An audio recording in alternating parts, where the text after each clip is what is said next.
vice-président du CRIF, est chargé de mission par Emmanuel Macron pour publier un rapport sur la lutte contre la haine sur Internet avec Karim Amellal et Laetitia Harvey. Gilles Taïeb vient de sortir de Matignon où il a remis ce rapport au Premier ministre. Monsieur Taïeb, merci d'être avec nous. Quelles sont les grandes lignes de ce texte ? Il faut qu'un certain nombre de réformes soient entreprises et que Internet cesse de propager la haine antisémite comme c'est le cas aujourd'hui. Je crois que des réformes peuvent être mises en œuvre. Un projet de loi sur le renseignement sera présenté le 19 mars en Conseil des ministres. C'est en vous protégeant que nous nous protégeons.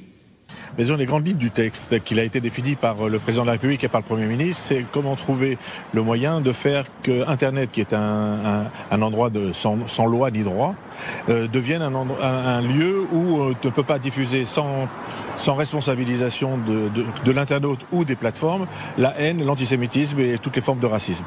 Donc les grandes lignes de ce rapport ont été d'abord une analyse de la situation actuelle et les grandes lignes sur lesquelles nous travaillons et que nous avons proposées parmi 20 propositions qui sont les plus importantes pour nous, c'est d'abord la facilitation de la signalisation.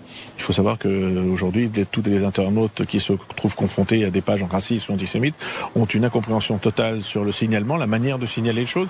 Donc essayer d'uniformiser un peu cette signalisation, la possibilité d'un dépôt de plainte en ligne, la responsabilisation des plateformes par la mise en place de sanctions sur le modèle allemand. En Allemagne, aujourd'hui, il existe une loi qui condamne les plateformes si elles ne retirent pas sous 24 heures.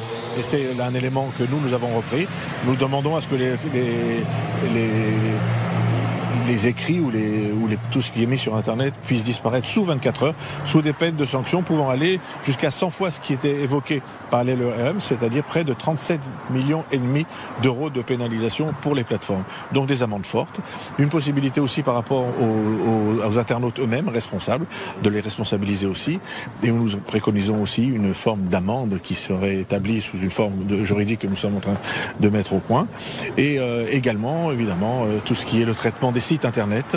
Là, le fait aujourd'hui que des propriétaires de sites qui ne sont pas localisés sur le territoire français échappent à toute responsabilité et à toute règle, eh bien la loi en France, comme l'a dit le Premier ministre, c'est une loi. Il y a la France, il y a ses lois. Et aujourd'hui, on va essayer de faire en sorte que les fournisseurs d'accès Internet soient aussi responsabilisés quant à ce qu'ils arrivent à faire diffuser par voie Internet. Alors Édouard Philippe est désormais en possession de ce rapport. Quelle est la prochaine étape ? Alors, nous l'avons donc lu ensemble tout à l'heure. Nous avons repris les 20 propositions que nous avons faites. Tout ça sera mis en ligne ce soir par le Premier ministre. Et la prochaine étape, c'est un certain nombre de ministères, en l'occurrence le ministère du numérique, qui va prendre en main les choses, le ministère de la Justice également, de manière à voir comment sont applicables les différentes propositions que nous avons faites. Le calendrier politique est beaucoup plus long que ce que nous on aurait aimé, puisque nous, notre objectif, comme je le répétais, c'est de dire l'Internet est pollué, on est agressé, et il faut que très vite que tout ça disparaisse Internet. Mais évidemment, cette rapidité ne sont pas compatibles avec le temps politique. Mais disons qu'il est un engagement, qu'une loi va être proposée et qu'elle sera votée au début de 2019 pour être en application et qui sera ensuite portée par la France au niveau européen. Parce que, comme je l'ai dit tout à l'heure, il y a la législation allemande.